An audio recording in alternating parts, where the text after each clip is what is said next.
আজকে ফুল বিক্রি করতে যাবে না বাজারে? হ্যাঁ রে টুকিমা, যাবো তো। ডালিটা নিয়ে আয় তো, ফুলগুলো তুলতে হবে যে। এই দুষ্টু শিয়ালিনী তো আমাদের ফুল গাছের ডাল ভেঙে ফেলছে আর ফুলগুলো ছিঁড়ে ফেলেছে। এই শিয়ালিনী প্রতিদিন আমাদের গাছের ফুলগুলো এভাবে ছিঁড়ে ফেলে কেন? এই শিয়ালিনীকে নিয়ে তো আর পারছি না মা টুকি। যেগুলো ফুল বাকি রয়েছে চল ওইগুলো তুলি, বাজারে আজ ওগুলোই বিক্রি করব। এরপর টুনি আর টুকি বাকি ফুলগুলো তুলে আর বাজারের দিকে রওনা হয়। ফুল নিবে গো, ফুল, তাজা তাজা ফুল নিয়ে যাও নিয়ে যাও, এক পিস 10 টাকা করে। ফুল নিবে গো, ফুল। টুনি, আজ আমার এই সবগুলো ফুলই লাগবে, আমার বাসায় আত্মীয় আসবে, আমাকে ফুলগুলো দে তো। হ্যাঁ ময়ূরী দিদি, দিচ্ছি।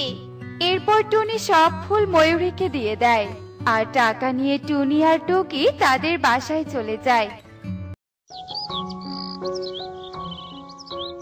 ফুলে ফুলে ঠোলে ঠোলে বহে কি অমৃত পায়। আরে বাহ, এই ফুলের গন্ধে যে আমার মন ভরে যায়। ফুলগুলো ছিঁড়তে আমার ভারী মজা লাগে। আজ আমি সব ফুল ছিঁড়ে নিয়ে যাব। এরপর শিয়ালিনী সব ফুল ছিঁড়ে নিয়ে চলে যায়, গাছে অবশিষ্ট কোনো ফুল রাখে না। এ কি, আজকে দুষ্টু শিয়ালিনী একটা ফুলও রাখিনি। আজকে তাহলে কি বিক্রি করব? এভাবে চললে যে আর হবে না। মা, আমি শুনেছিলাম বনের ভিতরে নাকি অনেক ফুল পাওয়া যায়। চলো মা, বনের ভিতরে গিয়ে দেখি কোনো ফুল পাই কিনা। যদি পাই তাহলে তুলে বাজারে বিক্রি করি। আচ্ছা ঠিক আছে রে মা, চল তাহলে। এরপর টনি আর টুকি বনের ভেতরে চলে আসে আর অনেক খুঁজতে থাকে, কিন্তু কোনো ফুল খুঁজে পাচ্ছিল না। এ কি মা টুকি, তুই না বললি বনে অনেক ফুল পাওয়া যায়, কিন্তু বনে তো কোনো ফুল খুঁজে পেলাম না। কিন্তু মা, আমি যে শুনলাম বনে অনেক ফুল পাওয়া যায়, হয়তো আমি ভুল শুনেছি মা। চলো তাহলে এখন আমরা চলে যাই। হ্যাঁ রে মা, তাই চল। ওই দেখো একটা ফুলের গাছ, কিন্তু গাছটা শুকিয়ে যাচ্ছে। আমি ওই গাছটা তুলে আমার বাসায় নিয়ে যাব মা। আচ্ছা ঠিক আছে রে মা, গাছটা তুলে নে। এরপর যখন গাছটা টুকি তুলতে ধরে তখনই গাছটা কান্না করতে থাকে। এ কি মা, গাছটা কান্না করছে? গাছ এবার কান্না করতে পারে নাকি? গাছ, তুমি কান্না করছো কেন? গাছ যে কান্না করে আমি তো আগে কখনো শুনিনি। আমি এক পরী রানী, আমাকে দুষ্টু শয়তান ডাইনি ফুল গাছ বানিয়ে দিয়েছে। কিন্তু পরিরানী, তোমাকে কেন ফুল গাছ বানিয়ে দিয়েছে? আমার এক জাদুই কাঠি ছিল, ওই জাদুই কাঠি অনেক শক্তিশালী। শয়তান ডাইনি আমার জাদুর কাঠি নিয়ে সে অনেক শক্তিশালী হয়েছে আর আমাকে ফুল গাছ বানিয়ে দিয়েছে। কিন্তু পরিরানী, পরিরানী তোমাকে আগেরও ফিরিয়ে আনার কি কোনো উপায় নেই? হ্যাঁ আছে তো টুনি, কিন্তু কাজটা অনেক কঠিন হবে। শয়তান ডাইনির রাজ্যে যেতে হবে আর রাজ্যের পথে দুটো রাক্ষস থাকবে, তাদের সাথে বুদ্ধি আর সাহস দিয়ে লড়াই করতে হবে। আর শয়তান ডাইনির কাছ থেকে সেই জাদুই লাঠি চুরি করে এনে আমার শরীরে লাগালে আমি আবার আগের রূপ ফিরে পাবো। এটা যত বড় কঠিন কাজ হোক না কেন, আমি তোমাকে আগের রূপে ফিরিয়ে আনবো। আগে চলো, তোমাকে আমার বাসায় নিয়ে যাই, তুমি আগে সুস্থ হও। কিরে টুনি, তোর হাতে এটা কিসের গাছ? আরে কালু দাদা, এটা রানী গাছ। রানী গাছ মানে? বুঝলাম না। অত বুঝতে হবে না কালু দাদা, আমার বাসা যেতে দেরি হয়ে যাচ্ছে। এই বলে টুনি আর টুকি ফুল গাছটা নিয়ে তাদের বাসায় আসে। মা টুকি, তুই ফুল গাছের যত্ন নে, আমি শয়তান ডাইনের মহলে যাই। এরপর টুনি শয়তান ডাইনের মহলের উদ্দেশ্যে রওনা হয় আর যেতে যেতে এক পর্যায়ে টুনি মহলের গেটে চলে আসে আর দেখতে পায় ও মা, এত বড় রাক্ষস! যেভাবেই হোক আমাকে সামনে যেতে হবে। এই বলে টুনি সামনের দিকে যেতে ধরে। এই ছোট পাখি, তুই এই মহলে কি করতেছিস? তোর তো সাহস কম নয়, তুই এই মহলে কি তোর জীবন দিতে এসেছিস? যাই হোক, আমার বড্ড খিদে পেয়েছে, আজ তো তোকে খেয়ে ফেলবো। রাক্ষস দাদা, তুমি আমাকে খেও না। আমি তো ছোট পাখি, আমাকে খেলে যে তোমার পেট ভরবে না। আর হ্যাঁ, আমি তো শয়তান ডাইনির কাছে যাচ্ছি। শয়তান ডাইনির কাছে একটা জাদুর কাঠি আছে। আমি যদি ওই জাদুর কাঠি তোমাকে এনে দেই, তাহলে তুমি আরো অনেক বেশি শক্তিশালী হয়ে যাবে। কি, তুই সত্যি বলছিস? তুই আমাকে ওই জাদুর কাঠি এনে দিবি? তাহলে তো আমি অনেক শক্তিশালী হয়ে যাব। কিন্তু এই কাঠি চুরি করা তো এত সহজ নয়। তাহলে রাক্ষস দাদা, আমি কিভাবে ওই জাদুর কাঠি চুরি করব? কোনো একটা উপায় তো বলে দাও। যখন ডাইনি সকালে গোসল করতে যাবে নদীর ওই পারে, তখন ডাইনি তার কাপড় আর ওই জাদুর কাঠি উপরে রেখে গোসল করে। তখনই তুই ওই সময় জাদুর কাঠি চুরি করতে পারবি। কিন্তু তুই যখন চুরি করতে যাবি, তখন তোর অনেক ঘুম পাবে। যদি একবার ঘুমিয়ে যাস, তাহলে ওই ঘুম আর কোনোদিন ভাঙবে না। এই পর্যন্ত যারা গেছে তারা আর কোনোদিন ফিরে আসেনি। আচ্ছা ঠিক আছে রাক্ষস দাদা, আমি তাহলে চলি। এরপর টুনি মহলের দিকে যেতে থাকে। যেতে যেতে টুনি আবারও একটা রাক্ষসের সাথে দেখা হয়। আর ওই রাক্ষসও টুনিকে একই কথা বলে, আর টুনিকে মহলে যেতে দেয়। অনেক তো রাত হয়ে গেল, আমার তো অনেক ঘুমও পাচ্ছে।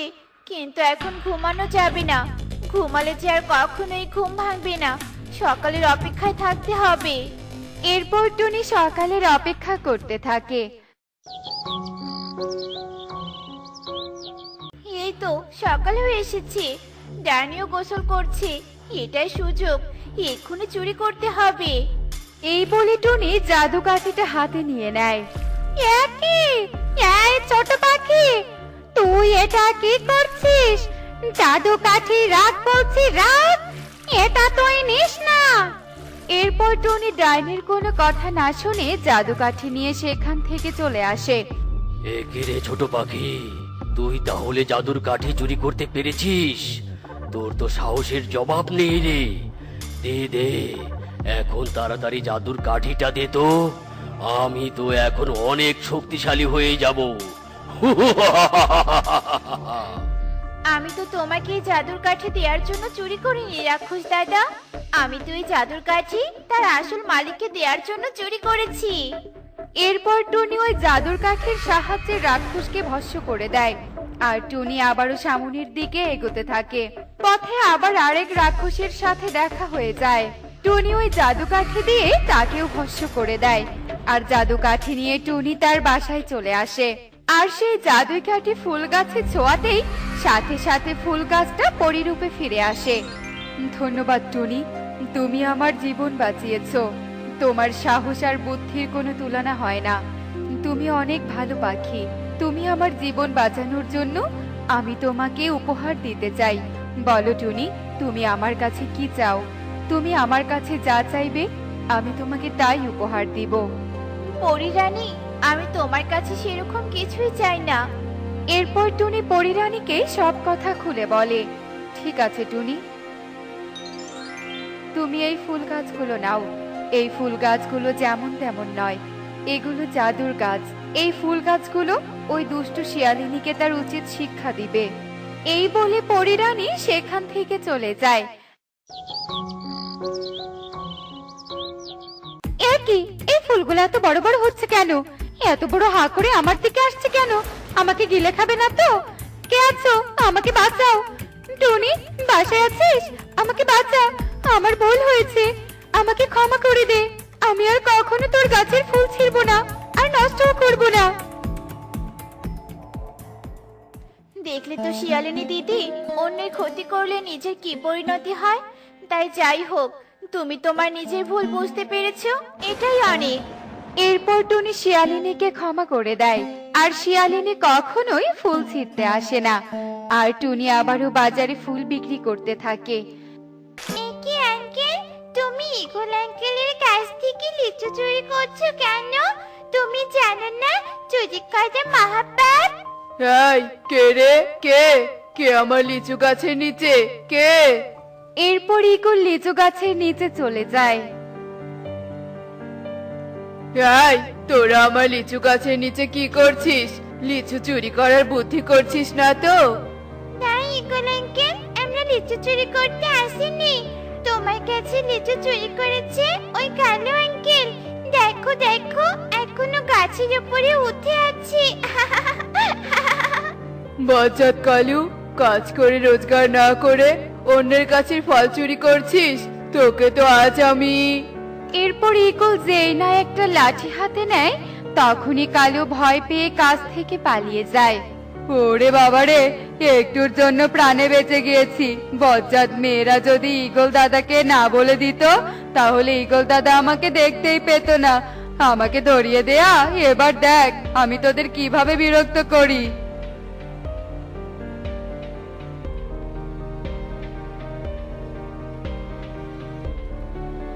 এটা কি হলো? আমাদের বলটা এভাবে কে নিয়ে গেল? আর কেনই বা নিয়ে গেল? আমার বল, এখন আমি মাকে কি বলবো? মাঝে আমাকে অনেক বকবে। কাঁদিস না রে তোকে, চল আমরা গিয়ে মাসিকে সত্যি কথাটা বলে দিব, তখন আর তোকে কিচ্ছু বলবে না। এরপর টুকি পারুল ও শালুকে টুকিদের বাড়িতে নিয়ে যায় আর টুনিকে গিয়ে সব কথা খুলে বলে। ছোটদের বল কেউ এভাবে চুরি করে নাকি? কি আর করার, ভয় পাস না রে মা। আমি তোকে আর একটুও মারবো না, বরং তোর বাবাকে বলে তোকে আরো একটা বল কিনে দিব। এরপর পারুল ও শালু বাড়িতে চলে যায় আর এভাবে দেখতে দেখতে সেই দিন কেটে যায়।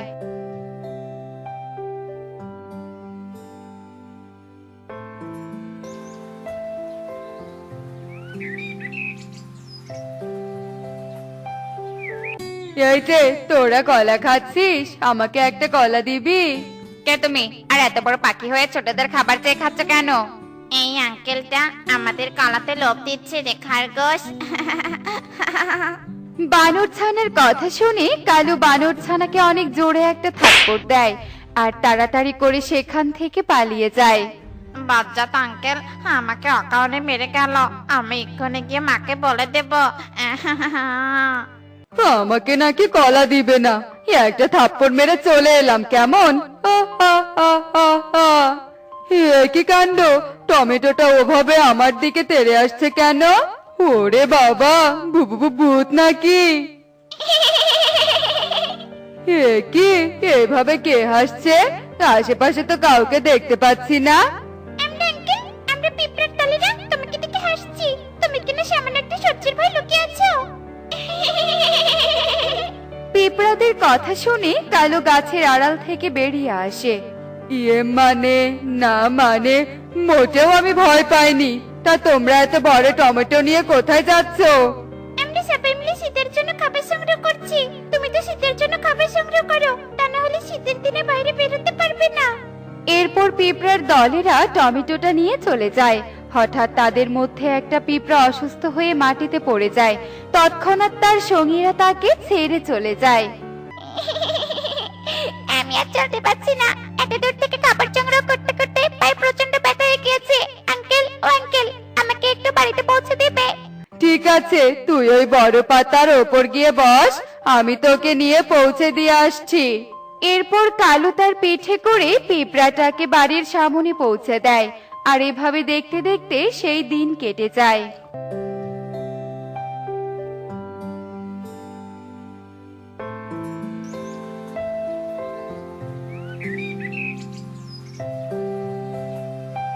এদেরকে তো অনেক জ্বালিয়েছি, তবে আজ আমি এদের সবার টিফিন খেয়ে পেট ভরাবো।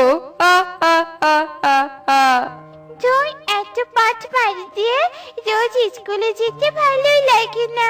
চল পাইরুল, আজ আমরা স্কুলে যাব না। ঠিক আছে তোকে, চল আমরা ওই গাছের নিচে গিয়ে বিশ্রাম করি। এরপর পারুল ও শালু গাছের নিচে চলে যায়। ঠিক তখনই সেখানে কালু চলে আসে। এই, তোরা তোদের স্কুল ব্যাগ থেকে সব টিফিন বের কর, তা না হলে। কালুর কথা শুনে বাচ্চারা অনেক ভয় পেয়ে যায় আর ভয় পেয়ে সবাই সবার ব্যাগ থেকে টিফিন বের করে কালুকে দেয় আর কালুর টিফিন খাওয়ার লোভে যেই না কালুর মুখের রুমালটা সরায় তখনই সবাই কালুকে চিনতে পেরে যায়। একে এটা তো কালু আঙ্কেল। ওই দেখ বানর, তার মানে সেদিন ওই কালু আঙ্কেল তোকে মেরেছিল। চল চল আমরা গিয়ে তোর মাকে কালু আঙ্কেলের কথা বলে দেই। একে কালু আঙ্কেল, তুমি এভাবে মুখ বেঁধে সেদিন আমার বাল চুরি করেছিলে, আজ আবার আমাদের টিফিন খেতে এসেছো। এই চল তোরা, এক্ষুনি আমরা বাড়িতে গিয়ে আমাদের মা বাবাকে কালু আঙ্কেলের নামে নালিশ দিব। যেমন কথা তেমন কাজ। এরপর বাচ্চারা যে যার বাড়িতে গিয়ে কালুর অন্যায়ের কথা নিজেদের মা বাবাকে খুলে বলে। কি, কালু দাদা এভাবে বাচ্চাদের সাথে অন্যায় করে বেড়াচ্ছে? তবে আজ কালু দাদাকে শাস্তি পেতেই হবে। কি, কালু আমার বাচ্চাকে চড় মেরেছে? আজ ওকে আমি। এই চল তোরা। আমার মেয়ের পথ আটকিয়ে খাবার চুরি করো? চল রে মা, আজ কালুকে উচিত শিক্ষা দেব। এরপর সব মা বাবারা কালুর ওপর রেগে গিয়ে কালুকে মারতে চলে যায়। এ কি, এরা সবাই আমার দিকে লাঠি ঝাড়ু নিয়ে এগিয়ে আসছে কেন? এরপর সবাই কালুকে দেখে যেই না কালুকে মারতে যাবে ঠিক তখনই কালু ভয় পেয়ে বন থেকে পালিয়ে যায়। আর উঠতে উঠতে একটা বরফের দেশে গিয়ে পৌঁছায়। সেখানে চারদিকটা ছিল বরফে ঢাকা। ওরে বাবা রে, কি কি কি ঠান্ডা লাগছে রে। মনে হচ্ছে এক্ষুনি প্রাণটা বেরিয়ে যাবে। ওই তো ওখানে একটা ড্রাগন বাড়ি দেখা যাচ্ছে। এরপর কালু বরফের ভেতরে কাঁপতে কাঁপতে ধীরে ধীরে সেই ড্রাগন বাড়িতে চলে যায়। ওরে বাবা রে, আর দাঁড়িয়ে থাকতে পারছি না। ঘরে কেউ আছো? আমাকে একটু সাহায্য করো। কালুর কথা শুনে ঘর থেকে কিছু পিঁপড়া দরজা খুলে দেয়। একে তুমি এখানে? হ্যাঁ আমি। আমাকে সবাই বন থেকে তাড়িয়ে দিয়েছে। তোমরা আমাকে তাড়াতাড়ি ঘরে যেতে দাও, তা না হলে যে আমি এক্ষুনি মরে যাব। না না, আমাদের এটুকু ঘরে আমরা তোমাকে থাকতে দেব না। চলে যাও এখান থেকে। তুমি একটা তাড়িয়ে দিও না। একদিন ওই আঙ্কেল আমার উপকার করেছিল, তাই আজ তার বিপদে তাকে সাহায্য করা উচিত। এরপর সব পিঁপড়ার দলেরা কালুকে তাদের ঘরে আশ্রয় দেয় আর কালু একটা কম্বল জড়িয়ে শুয়ে পড়ে। অন্যের উপকার করলে নিজের বিপদেও অন্যের সাহায্য পাওয়া যায়, আর অন্যের ক্ষতি করলে নিজের ক্ষতি ছাড়া কিচ্ছুই হবে না। এখন থেকে আমি নিজে পরিশ্রম করে চলবো আর অন্যের উপকার করব।